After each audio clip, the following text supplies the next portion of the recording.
पहले विधायक, फिर मंत्री, फिर सांसद और अब भाजपा प्रदेश अध्यक्ष की जिम्मेदारी। जी हां, अपनी बदलती और बढ़ती जिम्मेदारी के साथ सांसद और नवनियुक्त भाजपा प्रदेश अध्यक्ष नायब सिंह सैनी की भाषा और भाषण में भी बड़ा बदलाव देखने को मिल रहा है। बीती रात धर्मनगरी कुरुक्षेत्र के सेक्टर 3 में युवा भाजपा नेता, समाजसेवी एवं उद्योगपति अमित सैनी पोंकी द्वारा नवनियुक्त भाजपा प्रदेश अध्यक्ष नायब सिंह सैनी के अभिनंदन समारोह में नायब सैनी ने जबरदस्त ओजस्वी भाषण देकर जनता को सीधे तौर पर यह संदेश देने का काम किया कि पार्टी और संगठन ने जो जिम्मेदारी उन्हें दी है वह उस जिम्मेदारी को बाखूबी निभाएंगे और पार्टी और संगठन के निर्णय को सही साबित कर दिखाएंगे। आप इस खबर के अंत तक जुड़े रहकर नायब सिंह सैनी के पूरे भाषण के दौरान उनकी भाषा, शब्दों के चयन, उनके हाव भाव को ध्यान से सुनिए और देखिए। तब आप खुद समझ जाएंगे कि नायब सिंह सैनी सचमुच नायब ही नहीं, नायाब भी हैं। तभी पार्टी और संगठन ने उन्हें अहम जिम्मेदारी देकर एक साथ कई निशाने साधने के साथ साथ कई संदेश देने का भी काम किया है।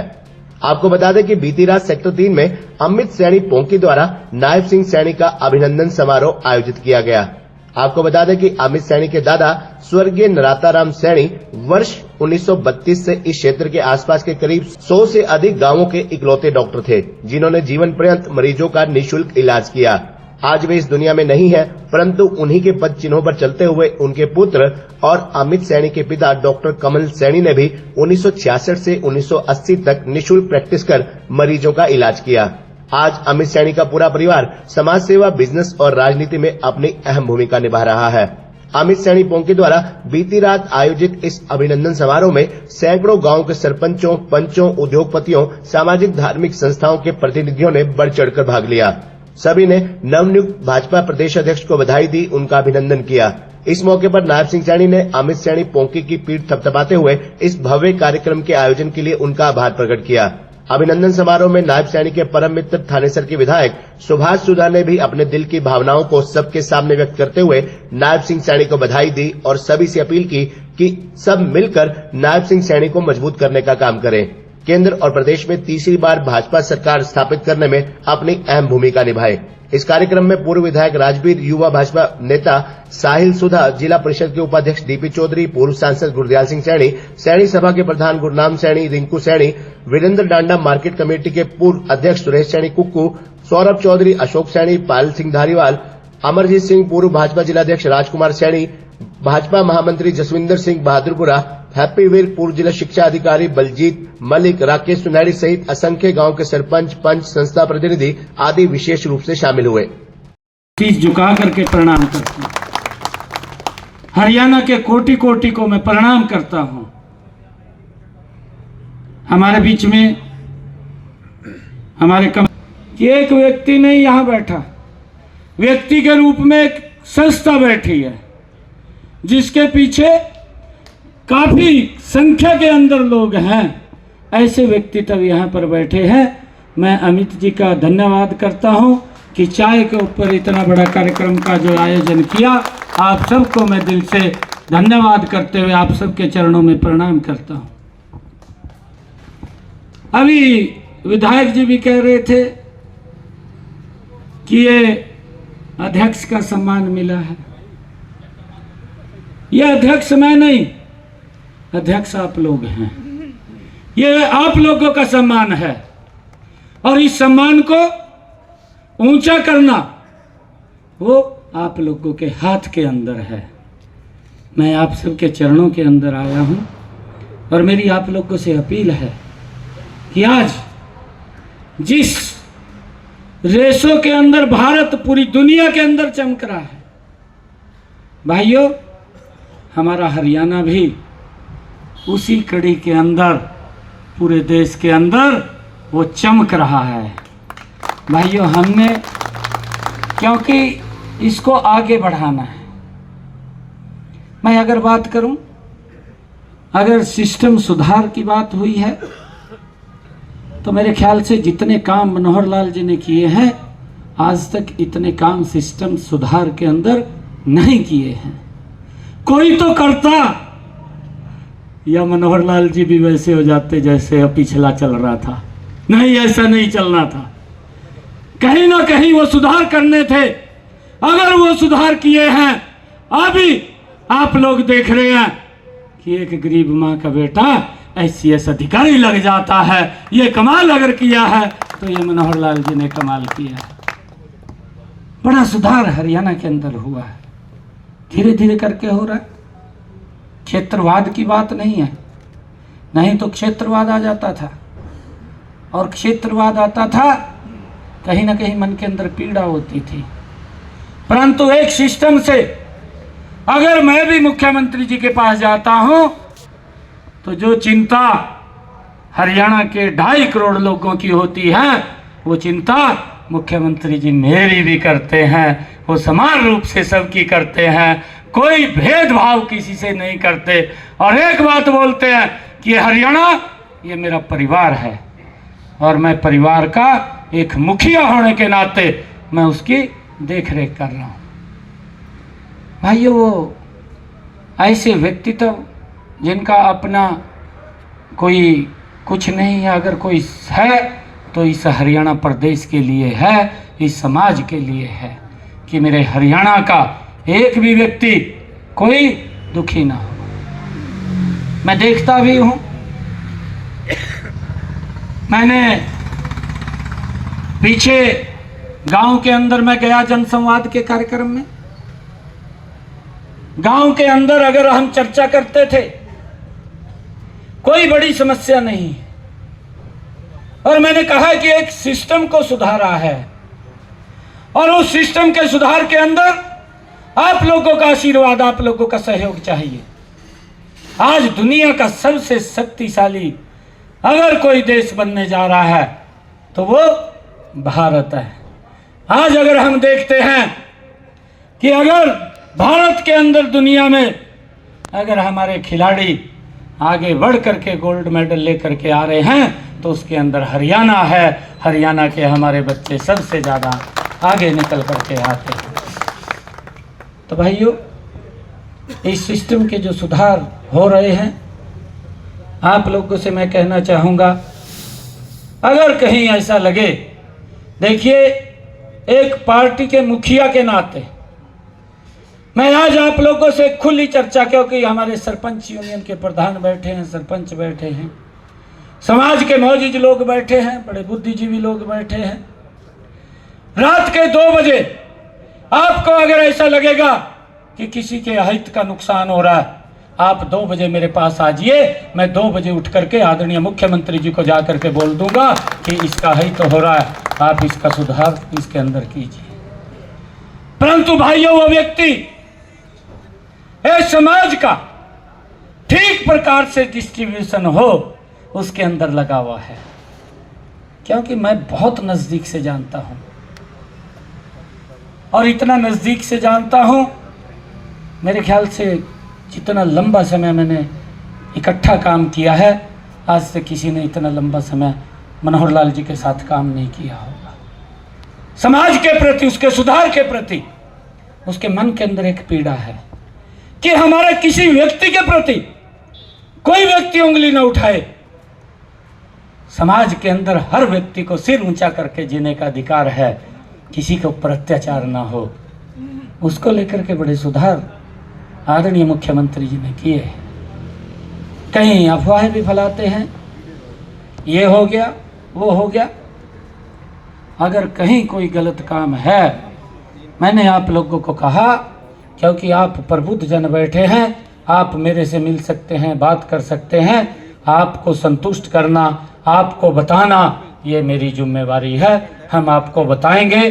परंतु जिस दिशा के अंदर हरियाणा चला है, जिस दिशा के अंदर ये देश चला है, ये हम सब की जिम्मेवारी है। मैंने कहा है कि आप मुख्य लोग बैठे हैं, प्रबुद्ध जन बैठे हैं, ऐसे व्यक्ति बैठे हैं जो समाज को एक दिशा देने वाले हैं।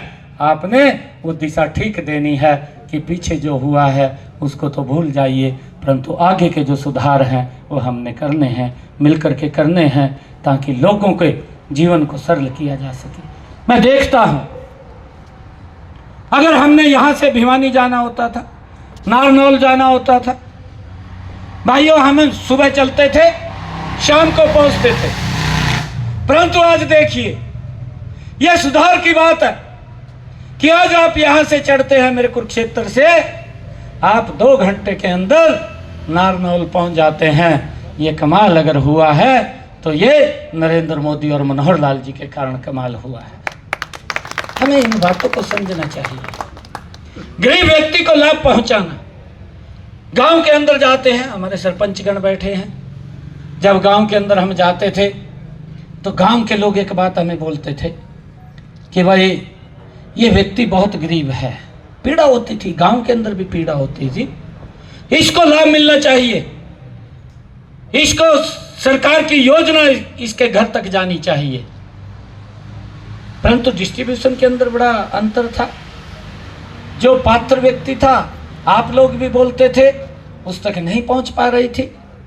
परंतु जब मैं आज गांव के अंदर जा करके एक बात बोलता हूं कि अगर कोई ऐसा व्यक्ति छूटा है कि जो इस सरकार की योजना को उसे लाभ मिलना चाहिए, तो खड़ा होकर के हाथ खड़ा करे और वो बताए, और हमारे अधिकारी उस सरकार की योजना उस तक पहुंचाने का काम करेंगे। ये पीड़ा किसी और की नहीं, ये पीड़ा मुख्यमंत्री मनोहर लाल जी की है कि गरीब व्यक्ति नहीं छूटना चाहिए, उस तक लाभ पहुंचना चाहिए।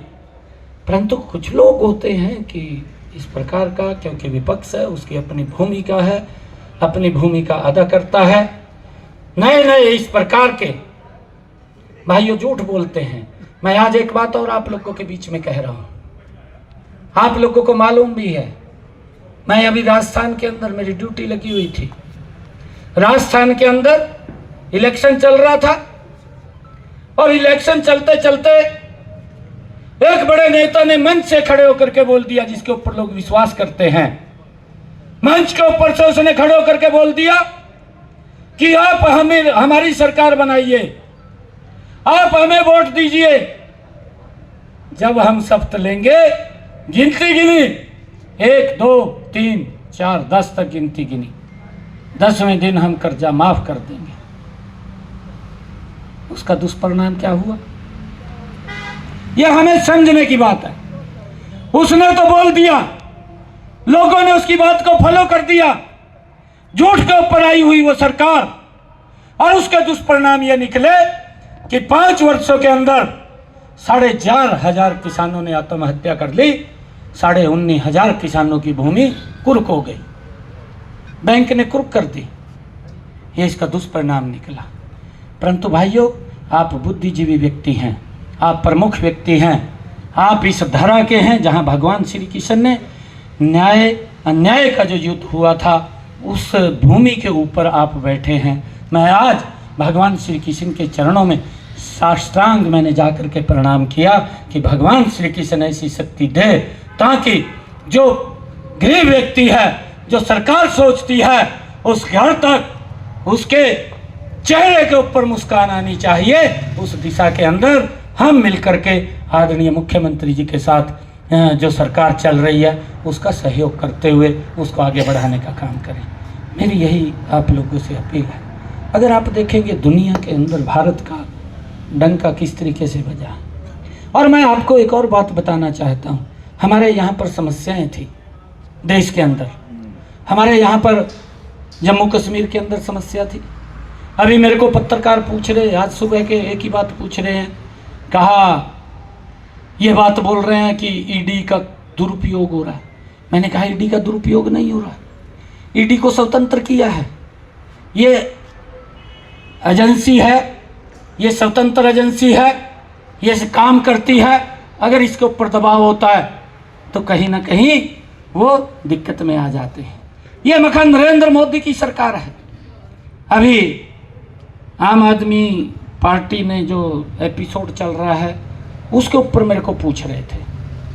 मैंने कहा कि सरकार ने, ये पहले भी ईडी कांग्रेस के समय में भी कार्रवाई करती थी, परंतु तब उसके ऊपर दबाव होता था। और मैंने उदाहरण दिया, फिर एक मैंने उनको कहा, मैं कहा आप इसका उदाहरण देखिए। मैं आपको उदाहरण बताना चाहता हूँ। LOC से पाकिस्तान से आतंकवाद आता था, बसों के अंदर लिखा होता था। जब मैं भी बस के अंदर बैठता था तो बस में सबसे पहले लिखा होता था, पढ़ने को मिलता था, हर सीट के ऊपर लिखा होता था कि लावारिस सामान का जांच रखें, आपकी सीट के नीचे भी हो सकता है। आदमी के अंदर भय आ जाता था। उसको पढ़ते एक भय का वातावरण था और वो सच भी हो जाता था। गोला फट जाता था, बस में फट जाता था, ट्रेन में फट जाता था, कहीं भीड़ भाड़ वाले इलाके में फट जाता था, परंतु कुछ नहीं होता था। मैंने उनको कहा कि ईडी ये स्वतंत्र एजेंसी है, हमारी आर्मी है, बॉर्डर के ऊपर खड़ी है। मैंने उदाहरण दिया, हमारी रक्षा के लिए खड़ी है और हमारी रक्षा के लिए खड़ी है। 2014 से पहले अगर मेरा नौजवान उसके ऊपर अगर कोई आतंकवादी गोली चलाता था, अगर इधर से हमारा जवान गोली चला देता था, तो उसकी इंक्वायरी बैठ जाती थी कि वो गोली क्यों चलाई है और उसका कोर्ट मार्शल हो जाता था और उसके कारण से, उस डर के कारण से आतंकवादी गोली चलाता था, परंतु हमारा आर्मी का जवान गोली नहीं चला सकता था। ये अंतर था। और आज मैंने कहा वही आर्मी है, ये ईडी भी वही है। और आज नरेंद्र मोदी जी ने एक शब्द कहा कि आपको कोई पूछने वाला नहीं है, अगर एलओसी से एक गोली आती है आप 100 गोली चलाइए, आपको कोई कहने वाला नहीं है। और आज मजबूती से वो आतंकवाद समाप्त हुआ है, आज वो भय समाप्त हुआ है। भाइयों, उसको स्वतंत्र किया है, उसके ऊपर दबाव नहीं है, ईडी के ऊपर कोई दबाव नहीं है। ईडी के ऊपर दबाव कांग्रेस के समय में था, जब बड़े बड़े घोटाले हो रहे थे। अरे इसकी मखा पैदावार कहां से है, कौन से मंच से इसकी पैदावार है? इसकी पैदावार जहां से ये पैदा हुआ है उस मंच से पैदा हुआ है, जो मंच भ्रष्टाचार को लेकर के एजिटेशन कर रहा था, जो लगातार संघर्ष कर रहा था कि जो देश को लूटने वाले लोग हैं उनके खिलाफ कार्रवाई हो। उस मंच से उसकी पैदावार हुई है। और अगर वो ये बात बोलता है कि मैं बेकसूर हूं, आप जाइए ना, आपका कौन हाथ लगाने वाला है?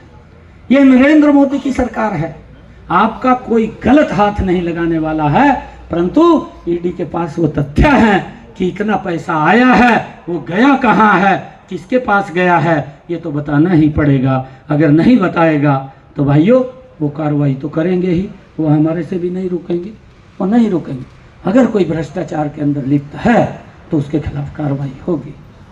भाइयों, मेरा आप लोगों से अपील है, आज देश और प्रदेश एक सही दिशा के अंदर बढ़ रहा है।